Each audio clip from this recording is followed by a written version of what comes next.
मैं आशा करती हूँ कि आप लोग अपने घर पर स्वस्थ और सुरक्षित होंगे और साथ ही साथ आप अपनी पढ़ाई मन लगाकर कर रहे होंगे। तो बच्चों, आज हम लोग हिंदी कक्षा में चैप्टर 6 पाठ का नाम है पानी और पुल। इस पाठ से संबंधित जो प्रश्न हैं उनके उत्तर को लिखेंगे। तो सबसे पहले आप लोग अपने सामने हिंदी टेक्स्ट बुक निकालें, चैप्टर 6 पाठ पानी और पुल अध्याय को खोलें।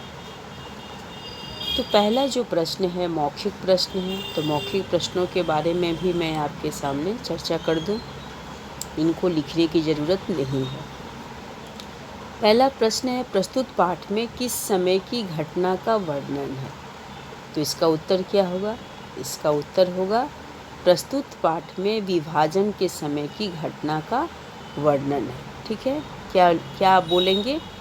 प्रस्तुत पाठ में विभाजन के समय की घटना का वर्णन है। प्रश्न नंबर ख, सराय स्टेशन पर बहुत से लोग क्या पुकारते घूम रहे थे? तो इसका उत्तर होगा सराय स्टेशन पर बहुत से लोग पुकार रहे थे कि कोई इस गाड़ी में सराई गांव का है। क्या बोल रहे थे वे लोग? कि इस गाड़ी में कोई सराई गांव का है। वो लोग बार बार इसी बात को पुकार रहे थे। ठीक है, नेक्स्ट प्रश्न है, जब गार्ड ने हरी लालटेन ऊपर उठाई तो लोगों ने क्या किया?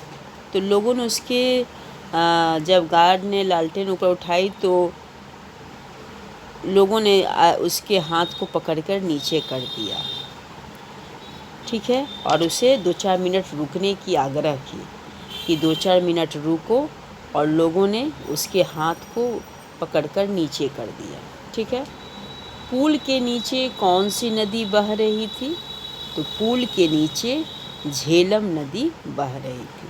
ठीक है, तो ये हुए मौखिक प्रश्नों के मौखिक उत्तर। अब हम लोग लिखित प्रश्न पर ध्यान देंगे। प्रश्न नंबर 2 और पहला प्रश्न है प्रश्न क, लाहौर का स्टेशन छोड़ने पर लेखक का मन क्यों काँप उठा? काँपना मतलब डर जाना। ठीक है, तो इसका उत्तर होगा, पहले आप प्रश्न लिख लें। प्रश्न लिखने के बाद अब इसके उत्तर को लिखेंगे। तो इसका उत्तर होगा, लाहौर का स्टेशन छोड़ने पर लेखक का मन इसलिए काँप उठा क्योंकि लेखक उस ओर गाड़ी से सफ़र कर रहे थे जहां 14 साल पहले ऐसी आग लगी थी जिसमें लाखों लोग जल गए थे और लाखों पर जलने के निशान आज तक बने हुए हैं। फिर से मैं इस प्रश्न का उत्तर दोहरा दूं। लाहौर का स्टेशन छोड़ने पर लेखक का मन इसलिए काँप उठा क्योंकि लेखक उस ओर गाड़ी से सफ़र कर रहे थे जहां 14 साल पहले ऐसी आग लगी थी जिसमें लाखों लोग जल गए थे और लाखों पर जलने के निशान आज तक बने हुए हैं। ठीक है, अब अगले प्रश्न की तरफ जाएंगे। प्रश्न नंबर ख, 14 साल पहले की किस घटना से माँ उदास थी? 14 साल पहले भारत और पाकिस्तान का विभाजन हुआ था। उस दौरान चारों तरफ दंगाइयों ने हिंसा, लूटपाट और आगजनी करके लोगों को आतंकित कर दिया था। माँ वही बीती हुई घटनाओं को याद करके उदास हो रही थी। ठीक है, अगले प्रश्न पर ध्यान दें। प्रश्न नंबर ग, कल कितना अपना था आज कितना पराया है? किसने सोचा, क्यों? तो बच्चों, इस प्रश्न में 2 प्रश्न जुड़े हुए हैं। प्रश्न क्या है? कल कितना अपना था आज कितना पराया है। यह पंक्ति या यह वाक्य किसने सोचा, या यह कथन कौन सोच रहा था और क्यों सोच रहा था? ठीक है, तो अब इस प्रश्न का उत्तर जानेंगे। इसके पहले भी लेखक की माँ कितने बार सफ़र की थी, लेकिन आज उसी रास्ते पर जब वो सफ़र कर रही थी तो सोच रही थी कि जिन रास्तों से मैं बराबर आना जाना करती थी, आज उन्हीं रास्तों पर सफ़र करने पर वह अपनापन सा माहौल नहीं दिख रहा है, क्योंकि चारों तरफ सन्नाटा छाया हुआ है। लोगों के मन में भय का आतंक भरा हुआ था। ठीक है। प्रश्न नंबर घ, नींद से झकझोर कर जगाने पर लेखक ने अचानक गाड़ी से बाहर क्या देखा? नींद से झकझोर कर जगाने पर लेखक ने बाहर देखा कि गाड़ी एक छोटे से स्टेशन पर खड़ी थी। प्लेटफॉर्म पर लैंप पोस्टों की हल्की हल्की रोशनी थी और अजीब सा कोलाहल छाया हुआ था। फिर से मैं उत्तर को पढ़ देती हूँ। नींद से झकझोर कर जगाने पर लेखक ने बाहर देखा कि गाड़ी एक छोटे से स्टेशन पर खड़ी थी। प्लेटफॉर्म पर लैंप पोस्टों की हल्की हल्की रोशनी थी और अजीब सा कोलाहल छाया हुआ था। प्रश्न नंबर अंक, लोगों ने उन्हें सूखे मेवे से बंधी हुई पोटलियां क्यों दी? उपस्थित जन समुदाय ने जब सुना कि वे लोग सराई गांव के हैं और मूला सिंह के परिवार के सदस्य हैं, यह सुनकर वे लोग अत्यंत प्रसन्न हुए और खुश होकर खाने के लिए सूखे मेवे से बंधी हुई पोटलियां उन्हें दिए। फिर से मैं एक बार रिपीट कर देती हूँ। उपस्थित जन समुदाय ने जब सुना कि ये लोग सराई गांव के हैं और मूला सिंह के परिवार के सदस्य हैं, यह सुनकर वे लोग अत्यंत प्रसन्न हुए और खुश होकर खाने के लिए सूखे मेवे से बंधी हुई पोटलियां उन्हें दिए। प्रश्न नंबर 4, सराई गांव के लोग लेखक की मां से क्या विनती कर रहे थे? सराई गांव के लोग लेखक की मां से बार बार यही विनती कर रहे थे कि परजाई जी वापस अपने गांव आ जाओ। सराई गांव के लोग लेखक की मां से बार बार यही विनती कर रहे थे कि परजाई जी वापस अपने गांव आ जाओ। अब प्रश्न नंबर 3 पर ध्यान देंगे। निम्नलिखित पंक्तियों का आशय स्पष्ट कीजिए। तो बच्चों, पहले इस शीर्षक को अपनी कॉपी में लिख लीजिए।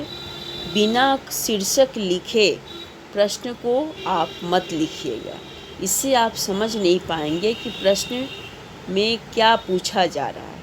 तो इसलिए शीर्षक लिखना ज़रूरी है। तो सबसे पहले आप शीर्षक नंबर दें। प्रश्न नंबर 3 शीर्षक दें। निम्नलिखित पंक्तियों का आशय स्पष्ट कीजिए। आशय मतलब अर्थ स्पष्ट कीजिए। ठीक है। तो प्रश्न नंबर क, फिर सारे पंजाब में आग लग गई। घर के घर, गांव के गांव और शहर के शहर उस आग में जलने लगे। अब यह एक वाक्य है। ठीक है। अब इस वाक्य का हमें अर्थ जानना है। इसका पंक्ति का आशय क्या है?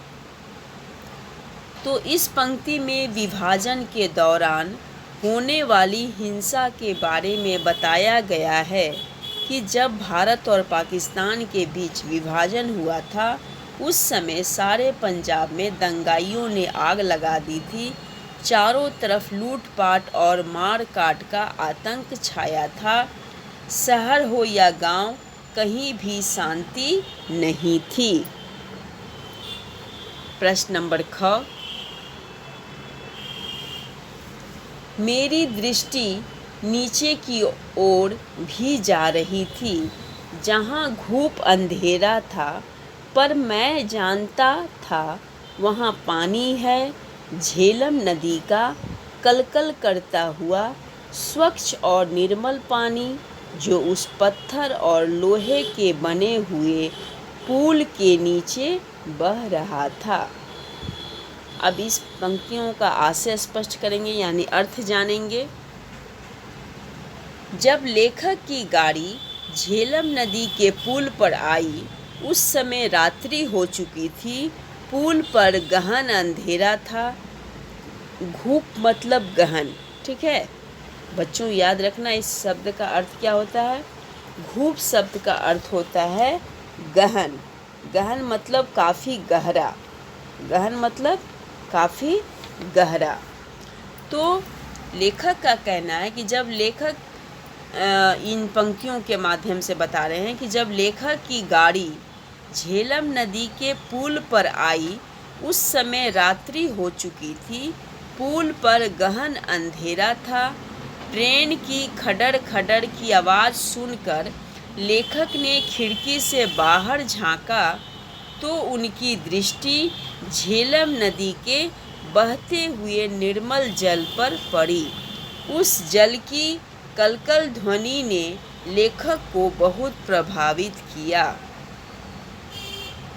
उस जल की कलकल ध्वनि ने लेखक को बहुत प्रभावित किया।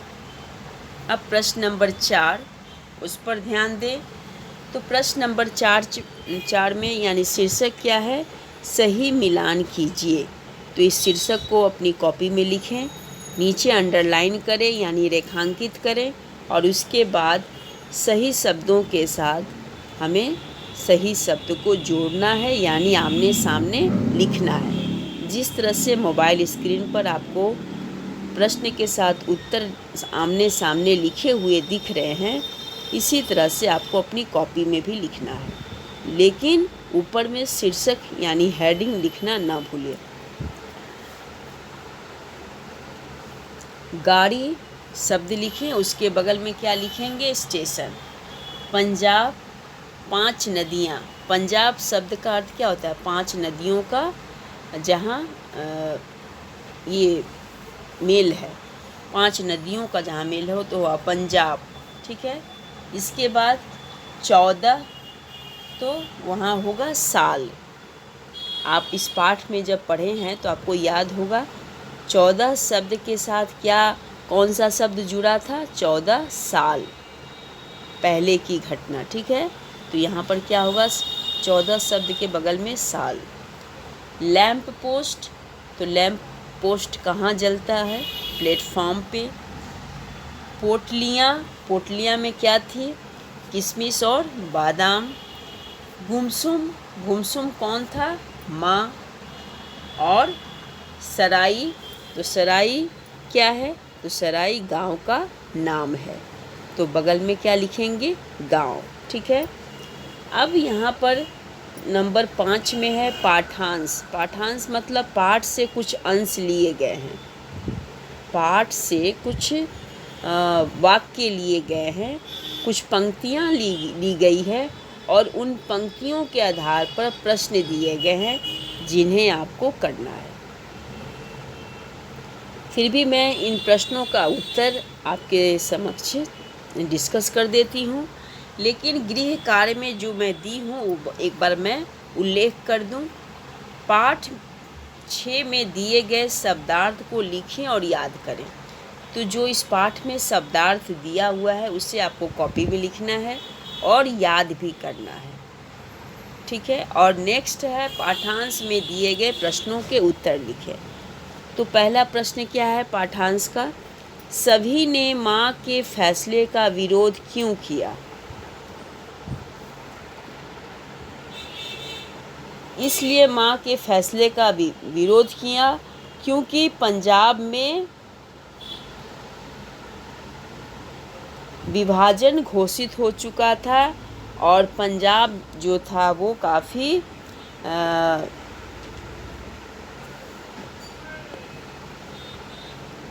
यहाँ क्या है, पंक्तियों में क्या लिखा है, उन दिनों जब पंजाब का विभाजन घोषित हो चुका था, माँ ने फिर पंजाब जाने का फैसला किया था। सभी ने ऐसा विरोध किया जैसे वे जलती आग में कूदने जा रही हो। वह सचमुच आग में कूदने जैसा ही था। तो उस समय कहने का अर्थ है सभी ने माँ के फैसले का विरोध इसलिए किया क्योंकि उस समय विभाजन घोषित हो चुका था और पंजाब में चारों तरफ जो है वह आतंक का माहौल बन चुका था। लोगों के बीच डर बैठ गया था, जिस कारण घर वाले चाहते थे कि वो गांव यानी पंजाब न जाए। विभाजन की खबर सुनकर लोगों के मन में डर बैठ गया था, यानी घर वाले सभी डर चुके थे, जिस कारण वे वहाँ यानी माँ को पंजाब भेजने से मना कर रहे थे, क्योंकि वहाँ कोई भी घटना घट सकती थी। माँ के निर्णय से माँ की कौन सी विशेषता का बोध होता है, यानी अपने बात पर अडिग रहना। माँ की कौन सी विशेषता होता है का बोध होता है, तो माँ की अपने बात पर अडिग रहना, यानी जब मैंने एक बार फैसला ले लिया तो ले लिया, अब उस फैसले को मैं बदलने वाली नहीं हूँ। तो माँ के निर्णय से माँ की यही विशेषता प्रकट हो रही है कि वह अपने बात पर अडिग रहती थी और वह फैसले से फिर पीछे नहीं मुड़ती थी, यानी फैसले को बदलती नहीं थी। गांव से माँ क्या क्या लेकर आई, तो गांव से माँ पुराना चरखा, दही मथने की बड़ी मथानी लेकर आई। तो ये 3 प्रश्न हैं। तीनों प्रश्नों के मैं उत्तर आपके समक्ष पढ़कर बता दी, यानी समझा दी। आप इसे लिख लीजिएगा। प्रश्न नंबर 6, इनका सही और गलत में निशान लगाकर उत्तर देना है। तो इसके बारे में मैं बता देती हूँ। यहाँ उत्तर देखिए। प्रश्न नंबर 6 का क, लेखक माँ के साथ लाहौर सन 1961 में जा रहा था। सही है या गलत है? तो क्या होगा? गलत है। ठीक है। डिब्बे में सभी यात्री प्रसन्न चित्त मुद्रा में बैठे थे। डिब्बे में सभी यात्री प्रसन्न चित्त मुद्रा में बैठे थे। क्या यह वाक्य सही है? नहीं, यह वाक्य गलत है। सभी यात्री कैसे मुद्रा में बैठे थे? तो सभी जो थे वो शांत, उदास। ठीक है। गाड़ी सराई गांव रात को 1-2 बजे पहुंचने वाली थी। हाँ, यह उत्तर जो है वो सही है। तो यहाँ सही का चिन्ह लगाएंगे। लेखक के चाचा का नाम प्रयाग सिंह था। तो यह वाक्य जो है वह गलत है। क्या नाम था लेखक के चाचा का नाम? तो लेखक के चाचा का नाम था रवेल सिंह। क्या था? रवेल सिंह। तो ये वाक्य जो है वो गलत है, तो आपको गलत का चिन्ह लगाना है। इसके बाद प्रश्न नंबर अंग, मामा जी गांव वालों से नाराज़ थे। तो यह वाक्य बिल्कुल सही है। हाँ, मामा जी गांव वालों से नाराज़ थे। अब इसमें कुछ बच्चों में रिक्त स्थानों की पूर्ति करने को दी हूँ और ये पाठ से संबंधित है। पाठ के इनसाइड कुछ पंक्तियाँ हैं, उन पंक्तियों को आपको पूरा करना है सही शब्दों के द्वारा। अब जैसे पहला शब्द है सारे, फिर रिक्त स्थान दिया गया, में आग लग गई। कहाँ आग लगी थी? तो यहाँ पर क्या होगा? आग कहाँ लगी थी? तो क्या लिखेंगे आप? सारे, इसके बाद पंजाब, यानी शब्द यहाँ पर कौन सा शब्द भरेंगे? पंजाब। में आग लग गई, उत्तर क्या होगा? पंजाब। प्रश्न नंबर 2, हम सब लगभग कितने यात्री थे? बीच में रिक्त स्थान में दी हूँ, उसमें क्या शब्द भरेंगे? तो हम सब लगभग 300 यात्री थे। शब्द क्या भरेंगे? 300। ठीक है। नेक्स्ट प्रश्न है प्रश्न नंबर ग, मैं अपना रोजगार उत्तर प्रदेश में ही जमा लिया था। अब ये आप पाठ पढ़े होंगे तो ये समझ चुके हैं कि किसने अपना रोजगार उत्तर प्रदेश में जमा लिया था।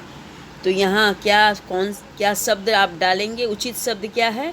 पिताजी। तो क्या लिखेंगे आप? पिताजी ने अपना रोजगार उत्तर प्रदेश में ही जमा लिया था। तो उचित शब्द यहाँ क्या है? पिताजी। ठीक है। प्रश्न नंबर 4, यह इलाका कितना बेगाना बेगाना, अब बीच में रिक्त स्थान है, लग रहा था। तो क्या होगा? यह इलाका कितना बेगाना बेगाना सा लग रहा था। यहाँ सा लिखिएगा। ठीक है, दंत स और आ की मात्रा सा। इसके बाद है प्रश्न नंबर 5,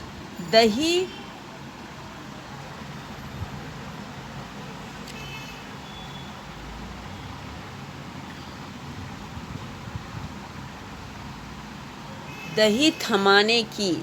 तो यहाँ पर होगा दही मथने की। मथने की होगा, शब्द को आप सुधार लीजिएगा, ये टाइपिंग मिस्टेक है। तो यहाँ पर आप लिखिएगा मथने की, दही मथने की। तो आप प्रश्न नंबर 5 में दही के बाद मथने की क्या माँ क्या ले आई? बड़ी मथानी ले आई। तो उचित शब्द क्या भरिएगा? बड़ी मथानी। ठीक है। प्रश्न नंबर 6, मैं एक रिक्त स्थान है के पलट रहा था। तो यहाँ पर होगा एक के बाद उचित शब्द है पुस्तक। मैं एक पुस्तक के पन्ने पलट रहा था। ठीक है, इस तरह से आप वाक्य को पूरा कीजिएगा। मैं एक के बाद पुस्तक के बाद पन्ने पलट रहा था। ठीक है। अब नेक्स्ट है धीरे धीरे छाने लगा। तो धीरे धीरे क्या छाने लगा? तो धीरे धीरे अंधेरा छाने लगा। क्या लिखिएगा? धीरे धीरे अंधेरा छाने लगा। तो यहाँ उचित शब्द क्या होगा? अंधेरा। तो बच्चों, जो मैंने रिक्त स्थानों की पूर्ति करने वाले प्रश्न दिए थे, उन प्रश्नों का उत्तर मैं आपके समक्ष चर्चा की, उनको बताई। तो उस तरह से आप अपनी कॉपी में करेंगे। तो आप इस तरह एक्सरसाइज क्वेश्चन और इनसाइड क्वेश्चन दोनों करने के बाद आप चैप्टर को सही ढंग से पढ़कर समझ जाएंगे। इसमें लिखी हुई अंदरूनी बातों को आप जान पाएंगे। तो जिस तरह से मैंने प्रश्नों को पढ़कर आपके समक्ष बताई, समझाई, उसी तरह से आप प्रश्न को क्रमानुसार लिखकर उसके के बाद उत्तर लिखना है। यानी बिना प्रश्न लिखे आपको उत्तर नहीं लिखने हैं। ये नहीं कि संक्षिप्त में, शॉर्ट में मैम लिखी है मोबाइल पर, जिस तरह से उत्तर मुझे लिखित रूप में दिख रहा है, चलो उसी तरह से लिख दिए। नहीं, लिखने में कटौती ना करो। ठीक है। लिखने के लिए जितना लिखोगे उससे क्या होगा? तुम्हारा मात्रा दोष दूर होगा, शब्दों का ज्ञान होगा और तुम्हारी हैंडराइटिंग अच्छी होगी, तुम्हारी लिखावट अच्छी होगी। तो इसलिए लिखने से भागो मत, लिखने से पीछे मत हटो। प्रश्नों को लिखो और प्रश्नों को लिखने के बाद ही उत्तर लिखो। तो जिस तरह से मैंने प्रश्नों को पढ़कर उत्तर बताई, उसी क्रमानुसार आप अपनी कॉपी में लिखेंगे। और इस चैप्टर से संबंधित जो भी बातें थी वो मैंने आपके समक्ष रखी। तो मैं आशा करती हूँ कि मेरी कही हुई बातों को आप अच्छी तरह से समझ गए होंगे।